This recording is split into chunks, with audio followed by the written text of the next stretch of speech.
Hello friends, welcome to my channel once again. I hope you liked my previous video of Shatanda Stotram. I am sharing the link of that video in description box.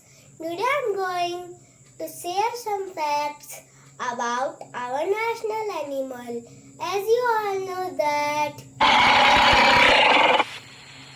tiger is our national animal.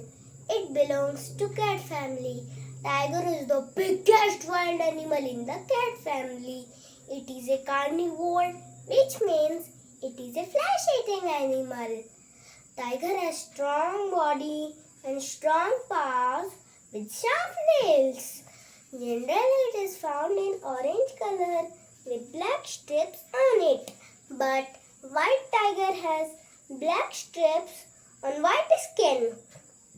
We all celebrate on 29 July every year as World Tigers Day. We celebrate Tigers Day to raise awareness for tigers conservation. Our government is making efforts to save tigers.